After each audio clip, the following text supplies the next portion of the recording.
Which was the foolishest? In a little village that stood on a wide plain, where you could see the sun from the moment he rose to the moment he set, there lived two couples side by side. The men, who worked under the same master, were quite good friends, but the wives were always quarreling. And the subject they quarreled about most, which of the two had the stupidest husband. Unlike most women who think that anything that belongs to them must be better than that belongs to anyone else, each thought their husband was the more foolish of the two. You should see what he does, one said to her neighbor.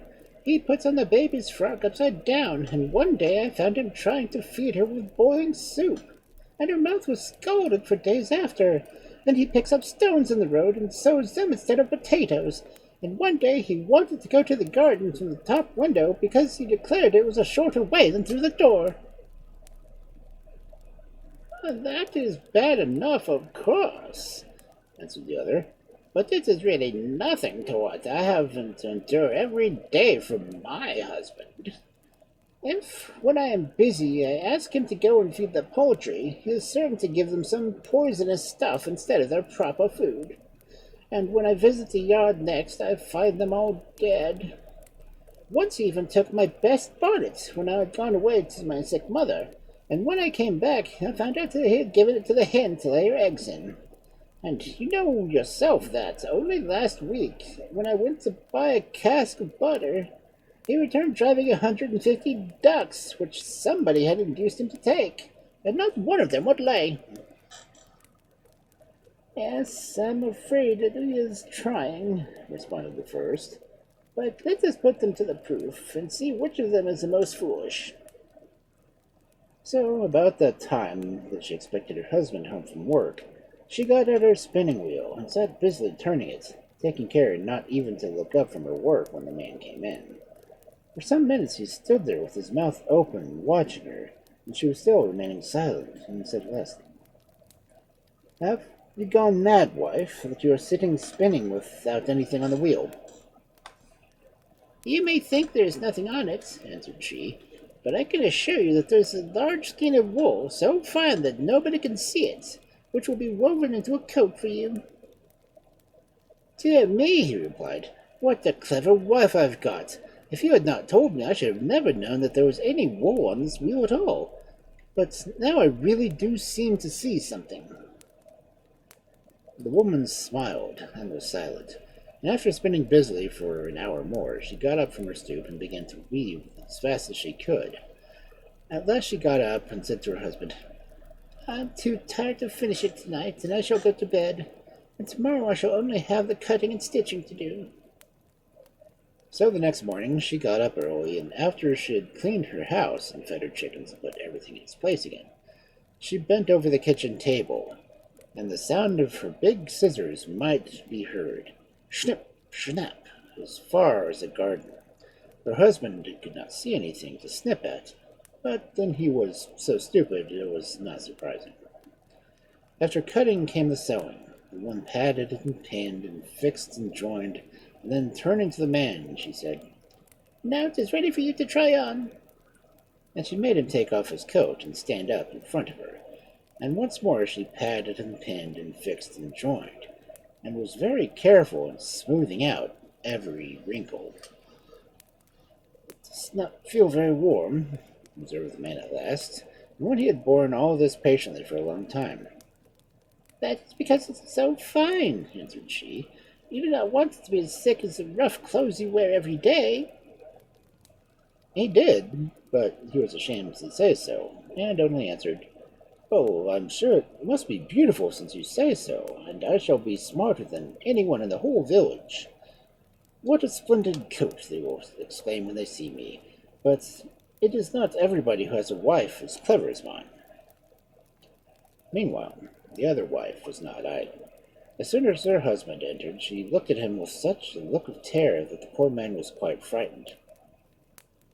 Why do you stare at me so? Is anything the matter? asked he. Oh, go to bed at once, she cried. You must be very ill indeed to look like that. The man was rather surprised at first, as he felt particularly well that evening, but the moment his wife spoke, He became quite certain that he had something dreadful the matter with him, and he grew quite pale. "I dare say it would be the best place for me," he answered, trembling. And he suffered his wife to take him upstairs and to help him off with his clothes. "If you sleep well during the night, there may be a chance for you," said she, shaking her head, as she tucked him in warmly. "But if not—" And of course the poor man never closed an eye till the sun rose. "How do you feel this morning?" asked the woman, coming in tiptoe with her housework was finished. "Oh, very bad indeed," answered he. "I have not slept for a moment. Can you think of nothing to make me better?" "I will try everything that is possible," said the wife, who did not in the least wish her husband to die, but had determined to show that he was more foolish than the other man. "I will get some dried herbs and make you a drink, and I am very much afraid that it is too late. Why did you not tell me this before?" "I thought perhaps the pain would go off in a day or two, and besides, I did not want to make you unhappy," answered the man, who was by this time quite sure he was suffering tortures, and had borne them like a hero. "Of course, if I had had any idea how ill I really was, I should have spoken at once." "Well, well, I will see what can be done," said the wife.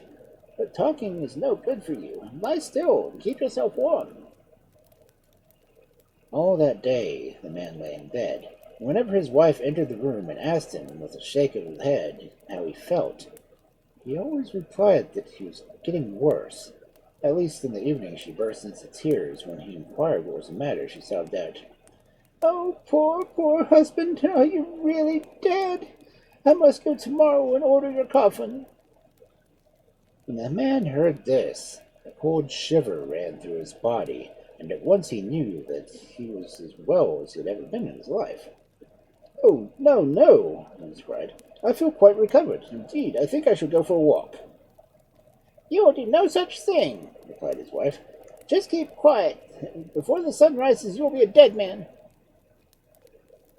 The man was very frightened at her words, and lay absolutely still, while the undertaker came and measured him for his coffin, and his wife gave orders to the gravedigger to dig his grave. That evening the coffin was sent home, and in the morning at 9 o'clock the woman put him in a long flannel garment, and called to the undertaker's men to fasten down the lid and to carry him to the grave, where all their friends were waiting for them. Just as the body was being placed in the ground, the other woman's husband came up running, dressed, as far as anyone could see, and no clothes at all. Everybody burst into shouts of laughter at the sight of him, and the men laid down the coffin and laughed too, till their sides nearly split. The dead man was so astonished at this behavior that he peeped out of a little window in the side of his coffin and cried out, "I should laugh as loud as any of you if I were not a dead man." When they heard the voice coming from the coffin, the other people suddenly stopped laughing, and stood as if they had been turned into stone. Then they all rushed in one accord to the coffin, and lifted the lid so that the man could step out amongst them. "Were you not dead after all?" they asked. "If not, why did you let yourself be buried?" At this, both wives confessed that they had each wished to prove the husband was stupider than the other. But the villagers declared that they could not decide which was the more foolish, the man who allowed himself to be persuaded that he was wearing fine clothes when he was wearing nothing, or the man that let himself be buried when he was still alive and well. So the women quarreled just as much as they did before, and no one ever knew whose husband really was the most foolish.